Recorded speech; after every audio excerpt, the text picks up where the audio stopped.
अपमुमुशी प्रेमचंद की प्रसिद्ध कहानी कफन। एक छोटे से गांव में घीसू और उसका बेला माधव रहते थे। दोनों बहुत गरीब थे। उनके पास न खेत था न काम धंधा।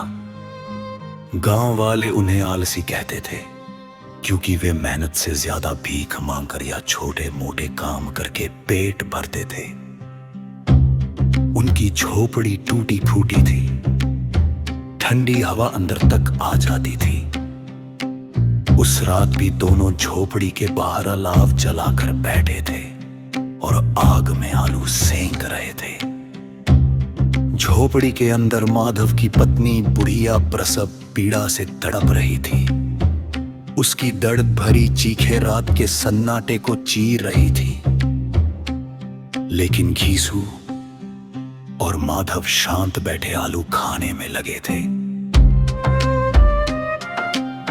घीसू बोला, लगता है बच्चेगी नहीं, पूरा दिन हो गया तड़पते। माधव उदास स्वर में बोला, मरना ही है तो जल्दी मर क्यों नहीं जाती। उसकी चीखें सुनी नहीं जाती।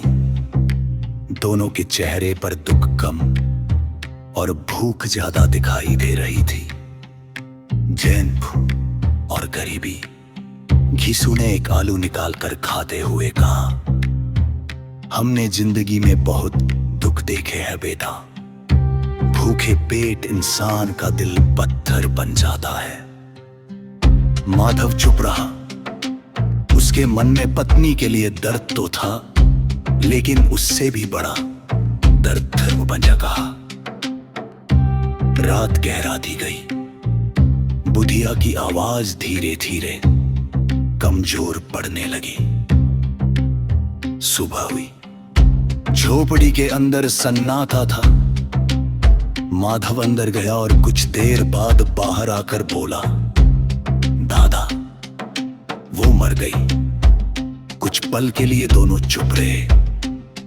फिर घीसू ने लंबी सांस ली और बोला, भगवान ने उसे इस दुख भरी दुनिया से मुक्त कर दिया। ओ, गांव वालों की सहानुभूति। गांव में खबर फैल गई कि बुधिया मर गई। गांव वाले इकट्ठा हुए। किसी ने कहा, बेचारी ने कितने दुख झेले। लोगों ने चंदा इकट्ठा किया ताकि उसका अंतिम संस्कार हो सके। किसी ने 2 रुपए दिए, किसी ने 4। देखते देखते काफी पैसे इकट्ठा हो गए। घीसू और माधव पैसे लेकर बाजार की ओर चल पड़े। रास्ते में माधव बोला, दादा कफन तो लेना पड़ेगा। घीसू हंसकर बोला, हाँ लेना तो पड़ेगा, लेकिन रात को कौन देखेगा कि कफन नया है या पुराना।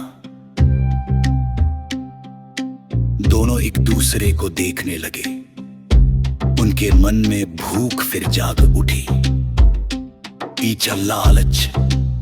बाजार में वे कपड़े की दुकान के सामने रुके, लेकिन अंदर नहीं गए।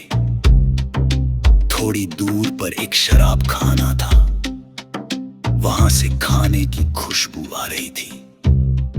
घीसू बोला, कफन तो जल जाएगा, अगर इन पैसों से अच्छा खाना खा ले तो बुधिया की आत्मा भी खुश होगी। माधव तुरंत तैयार हो गया।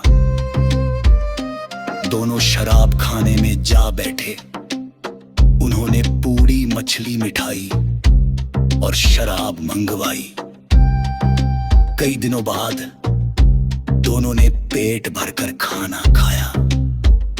शराब पीकर घीसू भावुक होकर बोला, बेचारी बुधिया, मरते मरते हमें जिंदगी का सबसे अच्छा भोजन करा गई।